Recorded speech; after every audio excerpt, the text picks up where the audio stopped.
As a raft of new surveys show President Obama edging into the lead in key states like Ohio, some voters are already headed to the polls 6 weeks before Election Day.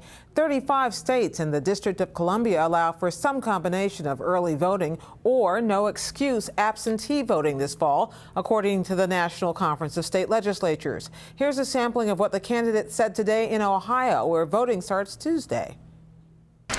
This really is an election about a very dramatic and stark choice between two different paths.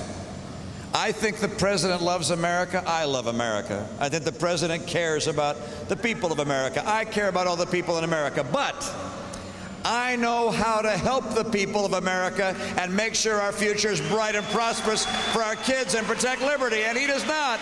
I know what it takes.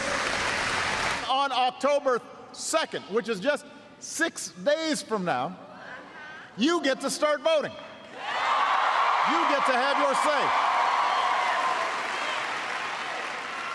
You can register to vote all the way up until October 9th, but if you're already registered, you can start voting in 6 days.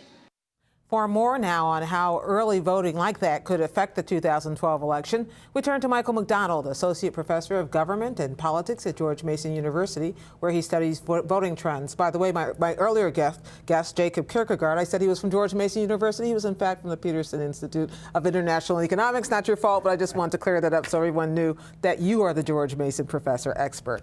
I want to talk to you about this early voting question. How did it become so pervasive? How is it that 35 states now have it teed up this year? And we're looking at perhaps as much as 35% of the vote will be cast prior to Election Day in 2012, compared to 2008, where it was 30%, and in 2004 it was 20%. So more and more states are offering this option, though between 2008 and 2012, there's only been one additional state that is going to offer a form of in-person early voting, that's Maryland. But recently, what we've seen is a number of states have begun opening up their voting process to allow people to vote either by no-fault absentee voting prior to election. Some states even have their elections that are entirely run by mail now. And then there are a number of states that have in-person early voting. This all started back in 1980 in California. They were the first ones to adopt no-fault absentee voting. I saw the president talking. We just saw the president talking about it today. We didn't hear Mitt Romney pushing it as hard. Who benefits from early voting? Do we know?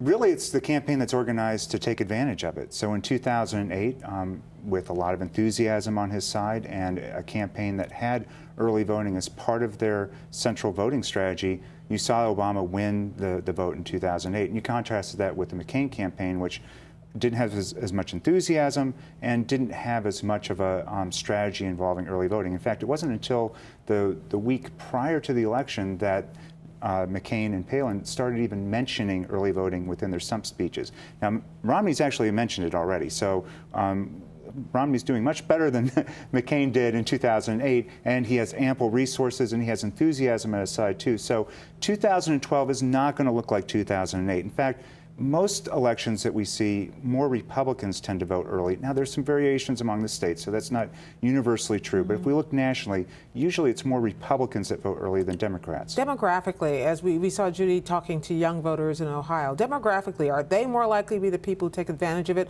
or does it look different? Are the faces different? Well, young people at colleges, often that's the only choice that they have to vote is by an absentee ballot, because they're far from home, and so they need that opportunity to vote an absentee ballot. And they're actually the sort of population that could vote absentee ballot in every state. But what we're also going to see in Ohio is there's a very significant change in Ohio from 2008. The election officials in Ohio will be sending out an absentee ballot request form to every registered voter within the state. So the campaigns are going to really hustle there to encourage their supporters to fill out that absentee ballot request form, return that form, get the ballot, return that ballot, and get those votes banked away. And depending on what state you live in, the rules can be completely different from that. Absolutely. So if you intend to vote early, then you really need to check with your local election officials to find out what exactly the rules are within your state. It's difficult to say this like there's just one universal way in which people vote. Do we know whether voters deciding to vote early has ever affected the outcome of an election? That's a really difficult question to answer because we don't know if those people would have voted by some other means, maybe on election day or others.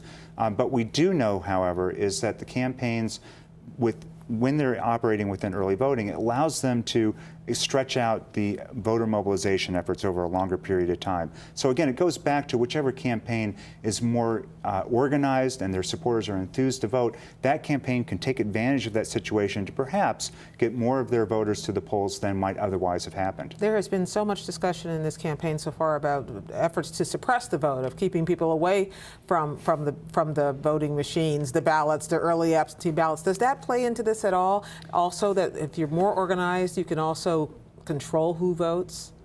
Well, yes, there are a couple of states, notably Florida and Ohio, that have enacted some laws. Now, in Ohio, we still have some uncertainty because we don't know the outcome of an appeal to a lower court decision which overturned that law in Ohio. In Florida, we have more clarity because a federal court has now cleared the pathway for a restriction of early voting the weekend prior to the election. And the best statistics that we have on this is, at least in 2008, that was the time when African Americans predominantly voted. So you might think that there might be some potential challenge then to the Obama campaign, and certainly there is one.